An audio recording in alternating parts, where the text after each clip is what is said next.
Hello बच्चों, आज की वीडियो में हम लोग देखने वाले हैं मैथ का क्वेश्चन क्लास 10 का 3.3 एक्सरसाइज है क्वेश्चन नंबर सेकंड का 4 क्वेश्चन। तो चलिए पहले समझते हैं क्वेश्चन को, क्योंकि क्वेश्चन समझ में आ गया तो इसका आंसर करना बहुत ही आसान हो जाता है। तो क्वेश्चन है, हम बुक में पढ़ रहे हैं, आप अपनी बुक में देखिएगा। क्वेश्चन क्या कह रहा है, Meena went to a bank to withdraw 2000 rupees. तो मीना अपने बैंक में गई और 2000 रुपये से निकालने हैं। सी आस्क्ड द कैशियर, उसने कैशियर से कहा to given her 50 rupees and 100 rupees note only, कि मुझे 50 रुपये के और 100 रुपये के नोट केवल चाहिए। Meena got 25 notes in all, उसको पूरे नोट कितने 25 नोट मिले। Find how many notes of 50 rupees and 100 rupees. तो उसको 50 के और 100 के नोट कितने मिले ये आपको बताना है। क्या करेंगे, सबसे पहले लिखेंगे माना 50 नंबर संख्या 50 के नोटों की संख्या, ये मान ली x है। तो 50 के नोट हैं वो कितने हैं x, और इसी तरीके 100 के नोटों की संख्या कितनी ले लेंगे y।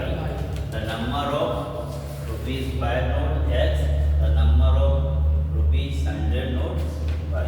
ठीक है, अब कह रहा है अकॉर्डिंग टू क्वेश्चन, क्या कह रहा है, ठीक है, ये कह रहा है कि जो नोट हैं 50 और 100 के, वो कितने हैं 25 हैं।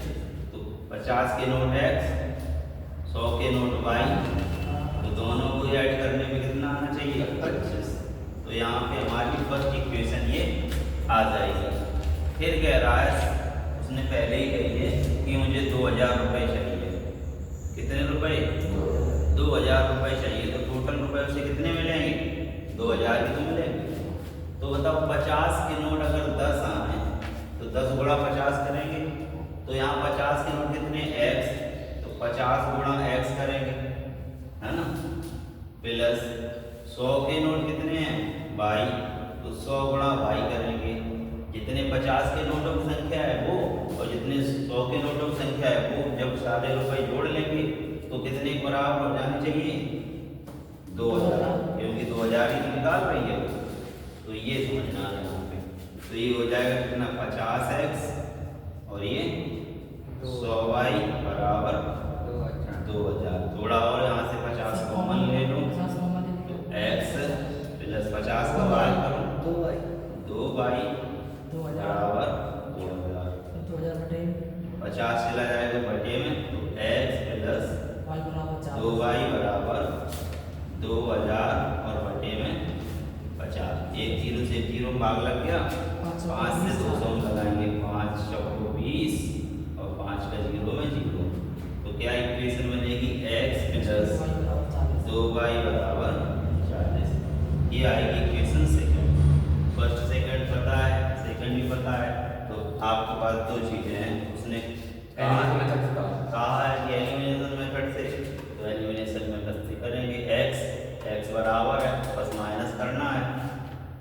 इक्वेशन 2 में से फर्स्ट माइनस कर दो या फर्स्ट में से 2 माइनस कर दो। तो क्या लिखेंगे, समीकरण 2 से समीकरण 1 को घटाने पर इंग्लिश में क्या लिखेंगे, सब्ट्रैक्ट इक्वेशन 1 फ्रॉम इक्वेशन 2। ठीक है, तो लिख लो। दूसरी वाली पहले लिखेंगे, तो दूसरी क्या है x प्लस 2y बराबर 40।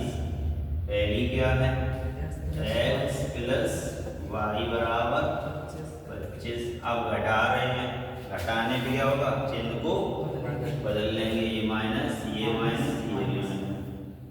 x में से x सब्ट्रैक्ट हुआ 0, 2y से 2y चला गया, y बचा।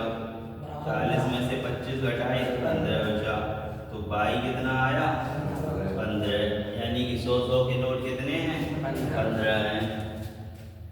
अब हम y का मान किसी में रख दो, चाहे 1 में चाहे 2 में, तो 1 में रख रहे। y का मान समीकरण 1 में रखने पर putting the value of y in equation 1 क्या हो जाएगा? यहाँ से देखो x प्लस y की जगह कितना 15 बराबर 25 बनेगा। x बराबर 25, 15 उस साइड गया माइनस हो जाएगा, तो x बराबर 10। ठीक है, तो लिख देंगे 50 के नोटों की संख्या 10 है और 100 के नोटों की संख्या 15। अतः 50 के नोट 10 हैं। अब 100 के नोट कितने? 15 हैं। अब तुम्हें विश्वास नहीं हो रहा तो चेक भी कर लो। 50 के कितने? 10, तो 50 गुणा 10 करो चेक करने के लिए, प्लस 100 के कितने हैं? 100 के 15 है, 15 करो। 50 का यहाँ करेंगे 500, 1500, टोटल करा कितना आया? कितने रुपए निकाले थे? 2000 निकाले थे, तो चेक भी हो गया। लेकिन वहाँ एग्जाम में चेक करके लिखना नहीं है, सिर्फ क्या करना है, अगर तुम्हें टाइम हो तो बस चेक कर लो हमारा सही है कि नहीं है। ठीक है, नोट करो इसे।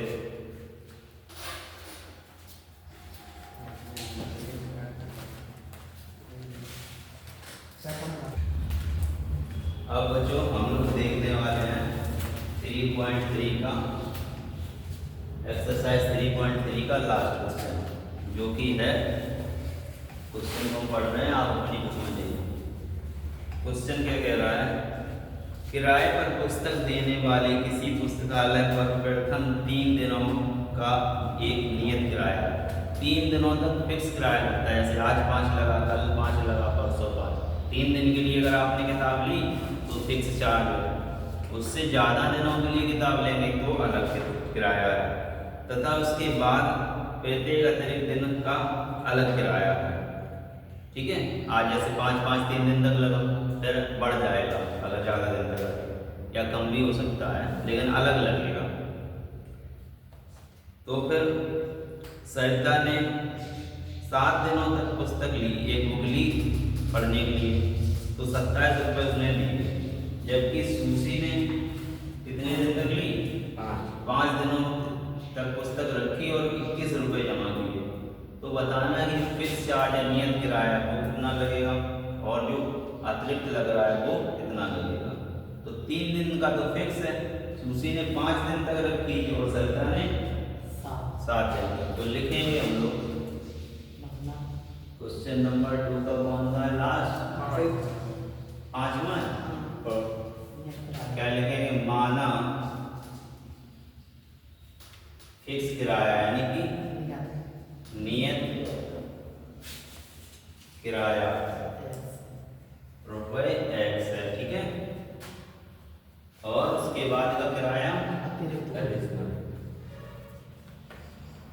अतिरिक्त किराया, ये कितना है? रुपए y मान लिया। ठीक है, अब हमें इक्वेशन बनानी है अकॉर्डिंग टू क्वेश्चन। प्रश्न के अनुसार क्या कह रहा है कि उसने शर्ता ने कितने रुपए दिए? 27 रुपए दिए, और कितने दिन तक बुक रखी? 7 दिन तक। तो 3 दिन तक तो x वाला किराया लगेगा, तो 3 गुणा x, 3 दिन तक तो ये लगेगा। 7 दिन रखी, 3 दिन ये चलेगा, कितने दिन बचे? 4 दिन बचे। तो 4 दिन तक y वाला किराया लगेगा। पहले 3 दिन फिक्स, फिर बचे 4 दिन, टोटल 7 दिन तक रखी उसने। फिर ये किराया लगेगा y वाला अतिरिक्त किराया, बराबर कितने रुपए लग गए? 27। टोटल रुपए लगे 27। ठीक है, तो ये बन गई इक्वेशन 1। अब एक और लड़की है, उसका नाम क्या है? सुशी ने क्या किया, उसने कितने दिन रखी? 5 दिन रखी। 5 दिन में 3 दिन तो एक्स वाला किराया लगेगा, तो 3x प्लस 2y इसको पहले सही से लिखते, 3x प्लस 4y बराबर 27। ये हो जाएगी इक्वेशन 1, ठीक है।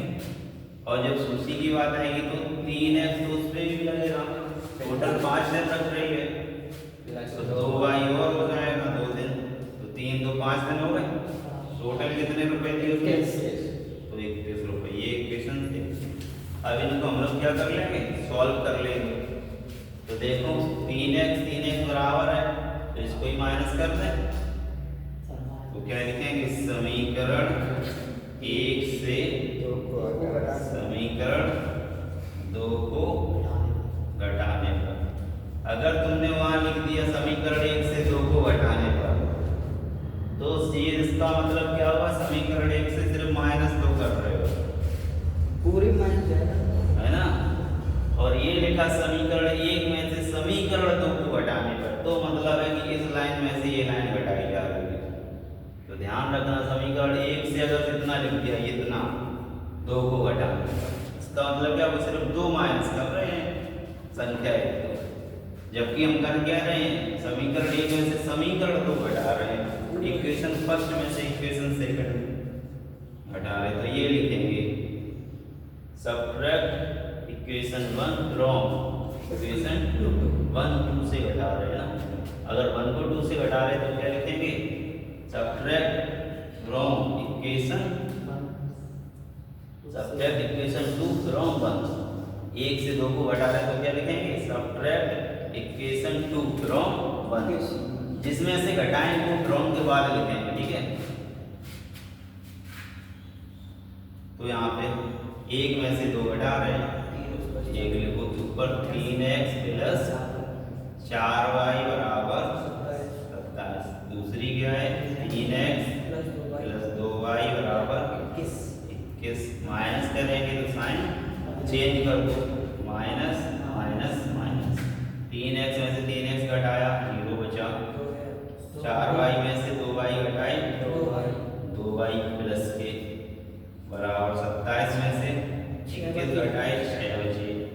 तो y बराबर हो जाएगा 6, 2 चला जाएगा नीचे, 2 से भाग लगाएंगे, y बराबर।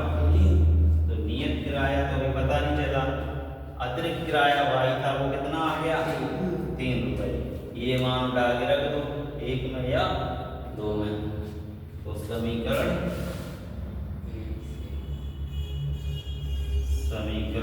1 में मान रखने पर, किसका मान रख रहे हैं? y का। y की जगह 3 को रख दो। 3x प्लस 4 गुणा y की जगह 3 बराबर 27, ठीक है। अब 4 दिया 12, तो 3x बराबर 27 माइनस हो जाएंगे 12। 3x बराबर कितना बचा यहाँ? 27 15, x बराबर 15, और ये 3 जाएगा डिवाइड में, 3 से डिवाइड कर दो 5। तो x कितना है? नियत किराया। नियत किराया कितना है? 5।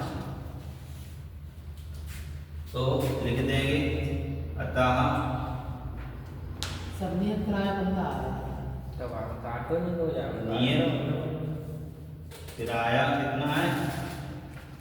नियत किराया 5 तथा अतिरिक्त किराया, अतिरिक्त किराया कितना है? 3 रुपए। क्या कह रहे हो? सर इसमें आंसर 15 आया, अतिरिक्त किराया 15 है। नियत किराया। अच्छा, चलो भी चेक करके देख लेते, सही होगा तो आ जाएगा करके। y की जगह 3 और x की जगह 5, ठीक है। अब देखो उसने सरिता ने कितने दिन किताब रखी थी अपने पास? 7 दिन, ठीक है। तो 7 दिन रखी थी। अब 7 दिन उसने रखी, तो 4 दिन तक कितने कितने रुपए लगेंगे? 5। 4 दिन का कितने कितने रुपए लगेंगे? 5 रुपए लगेंगे प्लस, और 7 दिन रखी तो 3 दिन, और 3 दिन कितने रुपए लगेंगे? 3 4 पंचे 20 और 3 त्रिका 9। तो ये तो 29, यानी कि कहीं गड़बड़ है ना? अब दोनों गलती कहाँ है? ये सही है, इधर से बाइक कैसे तो ठीक है, वहाँ पे आओ तो यहाँ पर बच्चों क्या कंफ्यूजन है? यहाँ पे जो हमने माना है नियत किराया, मतलब 1 दिन का माना है हमने 100 रुपये, और बुक में उन लोगों ने क्या किया है, तीनों दिन का नियत किराया एक बार में ही मान लिया है। तो यहाँ 1 दिन का नियत किराया देखेंगे तो 5 रुपये और अतिरिक्त किराया 3 रुपये, लेकिन बुक में क्या है आंसर में 15 है। वो 15 कैसे है? अब 1 दिन का 5 रुपये लग रहा है नियत, तो उन्होंने तीनों दिन का इकट्ठा मान लिया है। तो तीनों दिन का, 3 दिन का कितना हो जाएगा? 5, और 3 दिन तक लगेगा तो ये नियत किराया कितना हो जाएगा? इस हिसाब से 15 रुपये हो जाएगा नियत किराया, और अतिरिक्त किराया तो बाई का मान है वो 3 ही रहेगा। तो इस तरीके से आप 15 और 3 आंसर कर सकते हैं। अगर पेपर में 5 और 3 कर देंगे तब भी सही है। अब वो 5 क्या है? अलग अलग 3 दिन तक, यानी कि नियत किराया पर डे लगेगा 3 दिन तक 5 रुपये, ऐसे होगा 15 रुपये। ठीक है, तो इसको नोट कर लो।